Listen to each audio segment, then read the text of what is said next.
حدیث اسٹوڈیو کے ناظرین السلام علیکم۔ ابو ہریرہ رضی اللہ تعالی عنہ سے روایت ہے کہ رسول اللہ صلی اللہ علیہ وآلہ وسلم نے فرمایا کہ جو شخص حدث کرے اس کی نماز قبول نہیں ہوتی جب تک کہ وہ دوبارہ وضو نہ کر لے۔ حضرموت کے ایک شخص نے پوچھا کہ حدث ہونا کیا ہے؟ آپ صلی اللہ علیہ وآلہ وسلم نے فرمایا کہ پاخانہ کے مقام سے نکلنے والی آواز والی یا بے آواز والی ہوا۔ نعیم المجمر سے روایت ہے کہ میں ایک مرتبہ ابو ہریرہ رضی اللہ تعالی عنہ کے ساتھ مسجد کی چھت پر چڑھا تو آپ نے وضو کیا اور کہا کہ میں نے رسول اللہ صلی اللہ علیہ وآلہ وسلم سے سنا تھا کہ آپ صلی اللہ علیہ وآلہ وسلم فرما رہے تھے کہ میری امت کے لوگ وضو کے نشانات کی وجہ سے قیامت کے دن سفید پیشانی اور سفید ہاتھ پاؤں والے کی شکل میں بلائے جائیں گے۔ تو تم میں سے جو کوئی اپنی چمک بڑھانا چاہتا ہے تو وہ بڑھا لے، یعنی وضو اچھی طرح کرے۔ عبادہ بن تمیم روایت کرتے ہیں کہ وہ اپنے چچا عبداللہ بن زید رضی اللہ تعالی عنہ سے روایت کرتے ہیں کہ انہوں نے رسول اللہ صلی اللہ علیہ وآلہ وسلم سے شکایت کی کہ ایک شخص ہے جسے یہ خیال ہوتا ہے کہ نماز میں کوئی چیز یعنی ہوا نکلتی ہوئی معلوم ہوئی ہے۔ آپ صلی اللہ علیہ وآلہ وسلم نے فرمایا کہ نماز سے نہ پھرے یا نہ مڑے جب تک آواز نہ سنے یا بو نہ پائے۔ کریب نے ابن عباس رضی اللہ تعالی عنہ سے خبر دی کہ نبی کریم صلی اللہ علیہ وآلہ وسلم سوئے یہاں تک کہ آپ صلی اللہ علیہ وآلہ وسلم خراٹے لینے لگے۔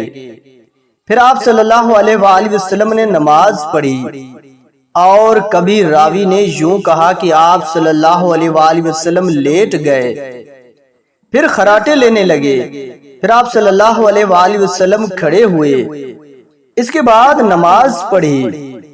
پھر سفیان نے ہم سے دوسری مرتبہ یہی حدیث بیان کی۔ عمرو سے انہوں نے قریب سے انہوں نے ابن عباس سے نقل کیا کہ وہ کہتے تھے کہ ایک مرتبہ میں نے اپنی خالہ ام المومنین میمونہ رضی اللہ تعالی عنہ کے گھر رات گزاری تو میں نے دیکھا کہ رسول اللہ صلی اللہ علیہ وآلہ وسلم رات کو اٹھے جب تھوڑی رات باقی رہ گئی تو آپ صلی اللہ علیہ وآلہ وسلم نے اٹھ کر ایک لٹکے ہوئے مشکیسے سے ہلکا سا وضو کیا۔ عمرو اس کا ہلکا پن اور معمولی ہونا بیان کرتے تھے اور آپ کھڑے ہو کر نماز پڑھنے لگے تو میں نے بھی اسی طرح وضو کیا جس طرح آپ صلی اللہ علیہ وآلہ وسلم نے کیا تھا۔ پھر آ کر آپ کے بائیں طرف کھڑا ہو گیا اور کبھی سفیان نے ان یسارہ کے بجائے ان شمالہ کا لفظ کہا، مطلب دونوں کا ایک ہی ہے۔ پھر آپ صلی اللہ علیہ وآلہ وسلم نے مجھے پھیر لیا اور اپنی داہنی جانب کر لیا، پھر نماز پڑھی جس قدر اللہ کو منظور تھا۔ پھر آپ لیٹ گئے اور سو گئے حتیٰ کہ خراٹوں کی آواز آنے لگی۔ پھر آپ کی خدمت میں مؤذن حاضر ہوا اور اس نے آپ کو نماز کی اطلاع دی۔ آپ صلی اللہ علیہ وآلہ وسلم نے اس کے ساتھ نماز کے لیے تشریف لے گئے۔ پھر آپ صلی اللہ علیہ وآلہ وسلم نے نماز پڑھی اور وضو نہیں کیا۔ سفیان کہتے ہیں کہ ہم نے عمرو سے کہا، کچھ لوگ کہتے ہیں کہ رسول اللہ صلی اللہ علیہ وآلہ وسلم کی آنکھیں سوتی تھیں، دل نہیں سوتا تھا۔ عمرو نے کہا کہ میں نے عبید بن عمیر سے سنا، وہ کہتے تھے کہ انبیاء علیہ السلام کے خواب بھی وہی ہوتے ہیں۔ پھر قرآن کی یہ آیت پڑھی، میں خواب میں دیکھتا ہوں کہ میں تجھے ذبح کر رہا ہوں۔ اسامہ بن زید رضی اللہ تعالی عنہ سے روایت ہے کہ رسول اللہ صلی اللہ علیہ وآلہ وسلم میدان عرفات سے واپس ہوئے۔ جب گھاٹی میں پہنچے تو آپ صلی اللہ علیہ وآلہ وسلم اتر گئے۔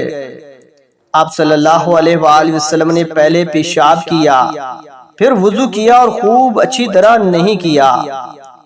تب میں نے کہا، یا رسول اللہ، نماز کا وقت آ گیا۔ آپ صلی اللہ علیہ وآلہ وسلم نے فرمایا نماز تمہارے آگے ہے، یعنی مزدلفہ چل کر پڑھیں گے۔ جب مزدلفہ میں پہنچے تو آپ نے خوب اچھی طرح وضو کیا، پھر جماعت کھڑی کی گئی۔ آپ صلی اللہ علیہ وآلہ وسلم نے مغرب کی نماز پڑھی، پھر ہر شخص نے اپنے اونٹ کو اپنی جگہ بٹھلا دیا، پھر عشاء کی جماعت کھڑی کی گئی اور آپ صلی اللہ علیہ وآلہ وسلم نے نماز پڑھی اور ان دونوں نمازوں کے درمیان کوئی نماز نہیں پڑھی۔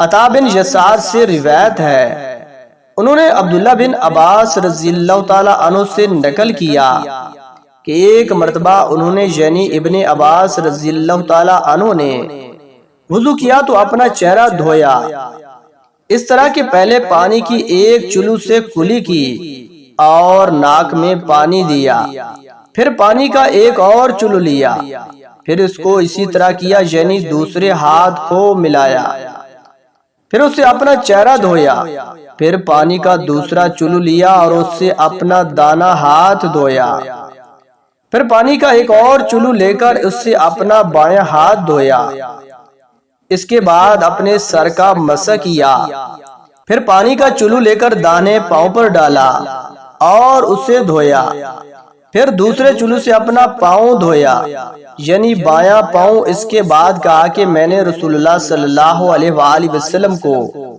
اسی طرح وضو کرتے ہوئے دیکھا ہے۔ ابن عباس رضی اللہ تعالی عنہ سے روایت ہے کہ وہ اس حدیث کو نبی کریم صلی اللہ علیہ وآلہ وسلم تک پہنچاتے تھے کہ آپ صلی اللہ علیہ وآلہ وسلم نے فرمایا جب تم میں سے کوئی اپنی بیوی سے جماع کرے تو کہے بسم اللہ اللہم جنبنا الشیطان وجنب الشیطان ما رزقتانا فقضی بینہما ولد لم یضرہ۔ اللہ کے نام کے ساتھ شروع کرتا ہوں، اے اللہ ہمیں شیطان سے بچا اور شیطان کو اس چیز سے دور رکھ جو تو اس جماع کے نتیجے میں ہمیں عطا فرمائے۔ یہ دعا پڑھنے کے بعد جماع کرنے سے میاں بیوی کو جو اولاد ملے گی اسے شیطان نقصان نہیں پہنچا سکتا۔ انس رضی اللہ تعالی عنہ سے روایت ہے کہ رسول اللہ صلی اللہ علیہ وآلہ وسلم جب قضائے حاجت کے لیے بیت الخلاء میں داخل ہوتے تو یہ دعا پڑھتے اللہم انی اعوذ بکا من الخبث والخبائث، اے اللہ میں ناپاک جنوں اور ناپاک جنیوں سے تیری پناہ مانگتا ہوں۔ دوستو اللہ پاک سے دعا ہے کہ اللہ پاک ہمیں حدیث مبارکہ پر عمل کرنے کی توفیق و ہمت عطا فرمائے، آمین ثم آمین۔